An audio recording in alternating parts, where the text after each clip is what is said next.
61번 60명의 중학생을 무선 표집하여 세 집단에 무선 할당하고 각 집단마다 다른 교수법을 실행한 후 학업 성취도 검사를 실시하였다. 이에 대하여 분산 분석을 실시하지 않고 T검정 분석을 3회 실시하였을 경우 발생할 수 있는 상황에 관한 설명으로 옳은 것을 모두 고른 것은 문제를 한번 요약해 보면요. 60명의 중학생을 무작위로 3개의 집단으로 나누고 각 집단에 다른 교수법을 적용한 후 학업 성취도를 측정하였습니다. 각 집단 간 학업 성취도를 비교하기 위해 3번의 T검정을 사용했고요. 이때 T검정은 뭐죠?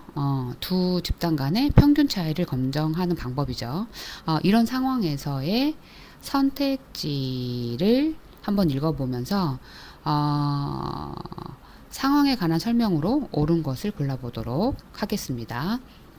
기억, 동일한 표집을 반복적으로 사용하여 T검정을 하게 되면 독립성 가정에 위배된다.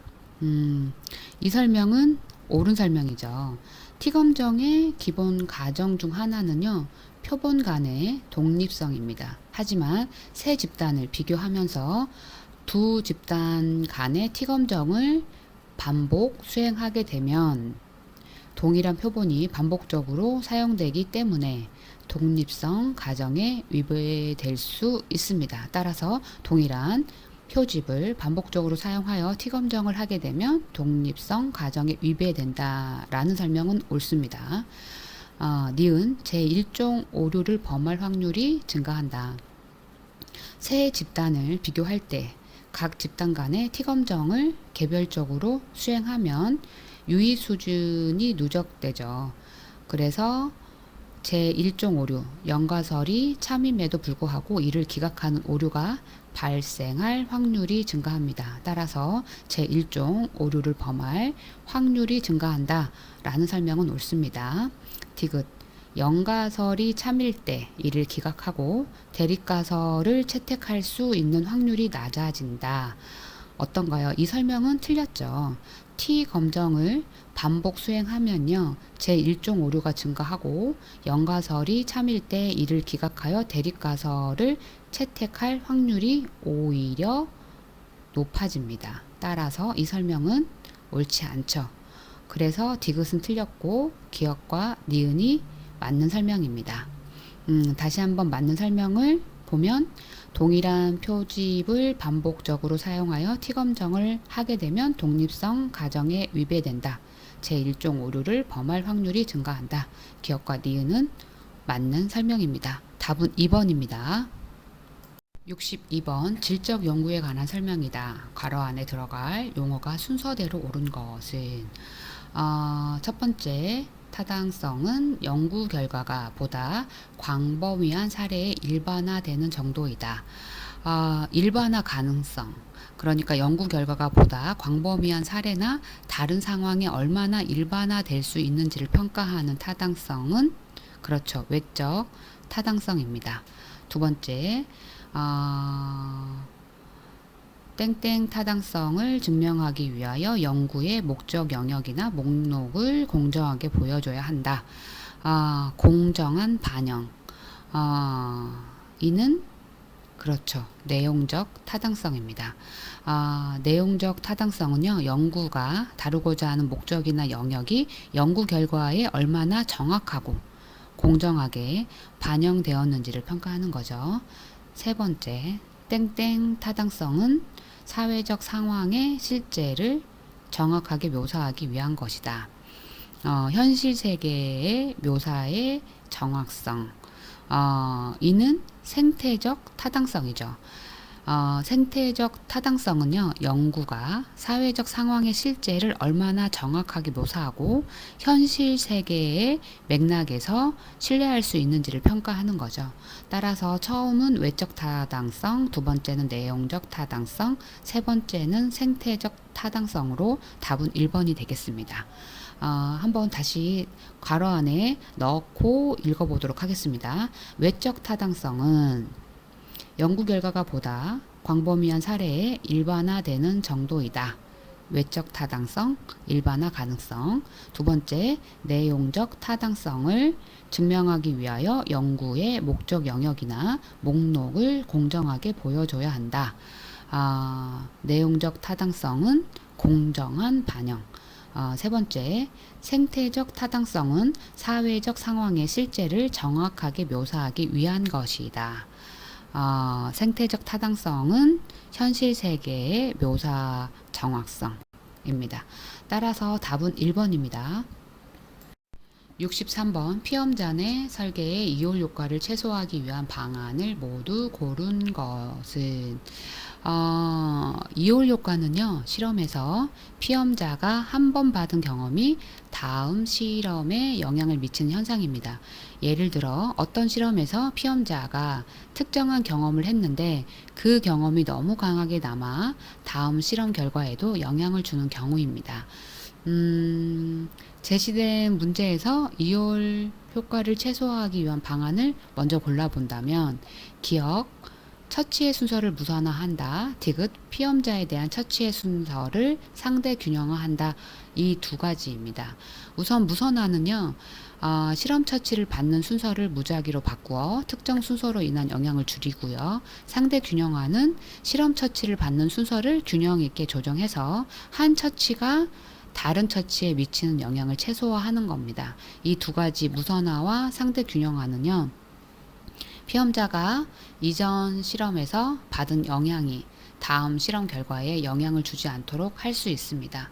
따라서 63번에 물어보는 피험자 내 설계의 이올 효과를 최소화하기 위한 방안으로 옳습니다. 그래서 답은 2번입니다. 그 외에 제시된 내용을 좀 보면 니은 피험자들을 각 집단에 무선 배치한다. 무선 배치. 니을 피험자의 특성별로 짝짓기 하여 배치한다. 특성별 짝짓기. 이 니은과 리을 무선 배치와 특성별 짝짓기는요, 이올 효과를 최소화하기 위한 방안이 아닙니다. 대신 이 방법들은요, 집단 간 실험 설계에서 집단 간의 공정한 비교를 위해 사용하는 방법들이죠. 다시 한번 말하면 무선 배치는 피험자들을 무작위로 배치함으로써 집단 간에 어떤 특정한 외부 요인이 편향되지 않도록 하는 방법이고요. 이는 실험 결과의 외부 요인을 줄여서 실험 결과의 신뢰성을 높이기 위해 사용됩니다. 특성별 짝짓기는 피험자들을 비슷한 특성별로 짝지어 집단에 배치함으로써 두 집단 간의 비교가 더 공정하도록 하는 방법입니다. 이는 실험 집단 간의 동질성을 유지하여 실험 결과를 더 정확하게 비교할 수 있도록 하는 거죠. 이올 효과의 차이 부분에서 좀 설명을 해보면 이올 효과는 한 실험의 경험이 다음 실험에 영향을 미치는 현상이죠. 이를 줄이기 위해 실험 순서를 무작위로 하거나 순서를 균형 있게 조정하는 방법이 사용됩니다. 무선 배치와 특성별 짝짓기는요, 이올 효과와는 다른 문제를 다루는 방법입니다. 이 방법들은 집단 간의 비교를 공정하게 하기 위해 사용되고요. 이올 효과를 직접적으로 줄이기 위한 방법은 아닌 거죠. 따라서 니은, 리을은 이올 효과를 최소화하기 위한 방안이 아니라 집단 간 비교의 공정성을 높이기 위한 설계 방법입니다. 피험자 내 설계의 이올 효과를 최소화하기 위한 방안은 기억, 처치의 순서를 무선화한다. 디귿, 피험자에 대한 처치의 순서를 상대 균형화한다. 답은 2번입니다. 64번 다음 연구 설계에 관한 설명으로 옳지 않는 것은 제시된 내용을 한번 읽어보겠습니다. 스마트폰 과다 사용 중학생 20명을 선발하여 자기 조절 프로그램 처치 집단과 통제 집단에 각 10명씩 무선 배치하고 스마트폰 사용 시간을 사전, 사후 추수로 측정하여 프로그램이 검사 시기에 따라 스마트폰 사용 시기 감소에 효과가 있는지를 검증하고자 한다. 제시된 연구 설계를 한번 분석해 보면 대상 집단은 20명의 중학생을 선정했고 집단 배치는 자기 조절 프로그램을 처치 집단에 10명, 통제 집단에 10명 배치했는데 무선 배치했네요. 그리고 측정 시점을 스마트폰 사용 시간을 사전 사후 추수 측정 사전 사후 추수 측정을 했습니다. 그리고 목표는 프로그램이 스마트폰 사용 시간 감소에 효과가 있는지를 검증하는 것입니다. 이렇게 연구 설계를 이해했으니 주어진 답들이 연구 설계에 관한 설명으로 옳지 않은지 옳은지 확인해 보도록 하겠습니다. 1번 2와 3 혼합 요인 설계이다. 맞죠? 이 연구는 두 개의 독립 변수를 사용한 혼합 요인 설계입니다. 첫 번째 독립 변수는 집단이죠. 처치 집단과 통제 집단의 두 수준이 있고, 두 번째 독립 변수는 검사 시기입니다. 사전, 사후 추수 세 수준인 거죠. 따라서 2 곱하기 3 혼합 요인 설계가 맞습니다. 2번 집단 변이는 피험자 간 요인이다. 피험자 간 요인은요, 서로 다른 피험자들이 속한 집단을 비교하는 요인입니다. 이 연구에서는 피험자들이 처치 집단과 통제 집단으로 나누어 있습니다. 따라서 집단 변이는 피험자 간 요인입니다. 맞는 설명이죠. 3번 검사 시기 변이는 피험자 내 요인이다. 피험자 내 요인은 동일한 피험자가 여러 시점에 측정되는 요인입니다. 이 연구에서는 피험자들이 사전, 사후, 추수 시점에 따라 반복적으로 측정되기 때문에 검사 시기 변이는 피험자 내 요인입니다. 따라서 옳은 설명입니다. 4번 집단과 시기 간의 상호작용을 고려한 설계이다. 혼합 요인 설계에서는 집단 간 차이뿐만 아니라 시기 간의 변화와 이 두 변인 간의 상호작용도 분석할 수 있습니다. 따라서 연구는 집단과 시기 간의 상호작용을 고려한 설계가 맞습니다. 따라서 1, 2, 3, 4 모두 맞고요. 5번이 연구 설계에 관한 설명으로 옳지 않는 설명이 되겠네요. 어느 부분이 그런지 확인을 해보도록 하겠습니다. 5번 두 개의 주효과와 세 개의 상호작용 효과를 분석할 수 있다. 보기의 연구 설계는요, 두 개의 주효과, 피험자 간 변인의 주효과와 피험자 내 변인의 주효과, 이렇게 두 개의 주효과와 6개의 상호작용 효과를 분석할 수 있습니다. 상호작용 효과는요, 집단과 측정 시기 간의 조합으로 3개의 측정 시점과 2개의 집단 조합에서 각각의 결과를 살펴보는 거죠.